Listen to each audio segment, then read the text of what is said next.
Mesdames et messieurs, chers agents et fonctionnaires de l'État, dans le cadre des efforts visant le redressement de notre administration publique et l'amélioration de la qualité de nos services publics, il nous avait paru impérieux et pressant de procéder à la réforme du cadre normatif de la fonction publique, ce afin de cristalliser de manière durable et systémique l'élan du changement et les valeurs nouvelles qui guideront nos actions au sein de l'administration publique. C'est dans cette optique que nous avions proposé et obtenu la révisitation de plusieurs règlements d'administration d'il y a plus de 40 ans, 42 ans plus précisément, et qui étaient devenus obsolètes et totalement inadéquats. Parmi ces règlements, le plus urgent est certainement celui relatif à la discipline, particulièrement dans son volet horaire de travail. Comme j'avais déjà eu l'occasion de le dire, si nous voulons redonner à l'administration publique sa place dans le fonctionnement de l'État, et si nous voulons empêcher les remplacements systématiques auxquels nous avons assisté de l'administration publique par des centaines et des centaines de cellules d'experts et autres structures semblables, bien souvent budgétivores, nous n'avons d'autre choix que de faire en sorte que les fonctionnaires soient davantage à la tâche, avec un réaménagement incontournable et inévitable des horaires de service. Dans un premier temps, nous avions opté, à la faveur d'un décret signé le 17 février 2024, pour une mutation qui a fait passer les 10 horaires de 8 heures à 17 heures, au lieu de 7h30 à 15h, avec en prime l'instauration de la semaine anglaise, le samedi devenant une journée non ouvrable, sauf pour certaines administrations spécifiques.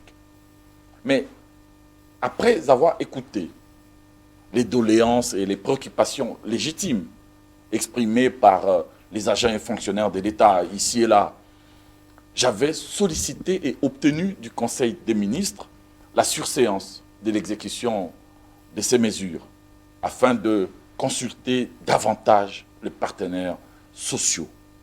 Après donc les dites consultations, les dispositions relatives aux nouveaux horaires qui seront désormais d'application dès le 1er août 2024 se présentent de la manière suivante.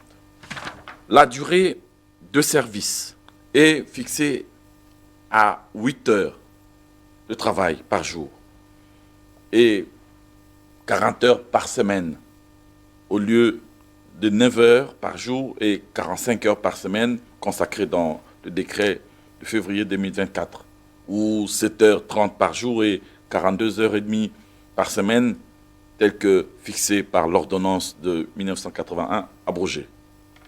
La semaine de travail passe donc de 6 à 5 jours de travail, soit du lundi au vendredi, de 8h à 16h, et non de 8h à 17h, avec une pause d'1 heure, soit de 12h à 13h, et non de 12h30 à 13h, comme consacré dans le décret du 17 février 2024. Les samedis, je l'ai dit, devient donc un jour non ouvrable, sauf pour des services présentant certaines spécificités, permettant ainsi aux agents, d'une part, de s'adonner notamment aux activités agro-pastorales dans le cadre des efforts et mesures incitatives à la diversification de l'économie, et d'autre part, de trouver l'équilibre nécessaire conciliant la vie professionnelle avec la vie familiale. L'agent qui arrive entre 8h30 et 9h est retardataire et s'expose à des sanctions disciplinaires autres que la révocation. Celui qui arrive au-delà des 9h30 est réputé absent. Les agents bénéficient donc d'une tranche de grâce allant de 8h à 8h30, non sanctionnable. L'agent qui totalise 8 retards et non pas 6 comme repris dans le décret précédent, au cours d'un même mois, reçoit un blâme. S'il totalise plus de 8 retards au cours de la même période, il subira une sanction supérieure au blâme, mais autre que la révocation. 4 absences non justifiées, non pas 2, 4, au cours d'un même mois, peuvent conduire à la révocation de l'agent. Par ailleurs, l'absence prolongée, non justifiée, durant 30 jours, au moins, entraîne la démission d'office de l'agent au sein de l'administration publique. En tout état de cause, tout retard ou absence injustifiée entraîne une conséquence pécuniaire correspondant au temps non presté, suivant les modalités définies par arrêté ministériel de la fonction publique. Les listes de présence seront donc retirées chaque jour à 9h30 et transmises directement par l'agent commis à la tâche auprès du DRH sectoriel. Chaque lundi, au plus tard à 11h, le service des ressources humaines est tenu de transmettre aux responsables administratifs sectoriels, secrétaire général, directeur général ou inspecteur général, les rapports de présence de la semaine précédente. La fonction publique reçoit rapport de présence, retard et absence une fois tous les 3 mois. Ne peuvent recevoir des visites que les agents ayant au moins les grades de chef de bureau.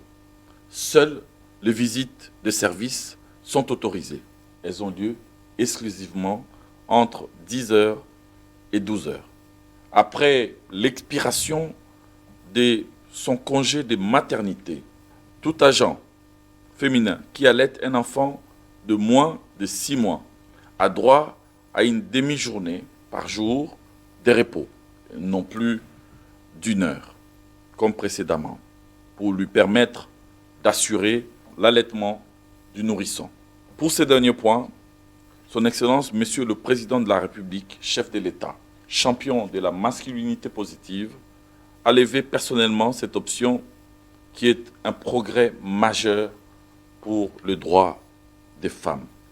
Chers agents et fonctionnaires de l'État, si nous voulons changer notre pays, nous devons d'abord commencer par changer nous-mêmes dans notre comportement et dans notre façon de faire et de voir les choses. Sous le prétexte récurrent des embouteillages, il est inadmissible de venir au travail à midi, parfois même à 13h, pour repartir à 14h. Il faut mettre fin à ces laisser-aller, ces laisser-faire. Et dans nos administrations et services publics, beaucoup de fonctionnaires n'existent en réalité que sur papier. Ils n'existent que de nom. Et ne se pointent que soit pour signer les listes de présence, soit pour recevoir des droits. Et ce, bien souvent, au détriment de celles et ceux de fonctionnaires qui le méritent. Je pense humblement qu'il est temps de remettre un peu d'ordre dans la maison.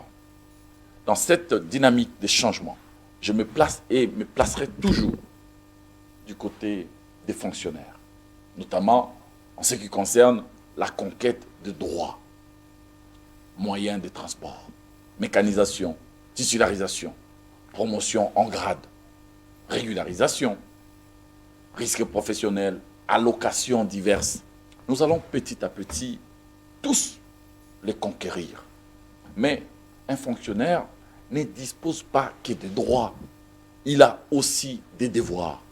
Et c'est mon rôle que de le rappeler.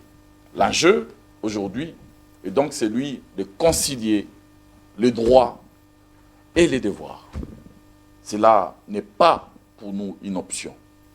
C'est un impératif. Que Dieu bénisse notre pays.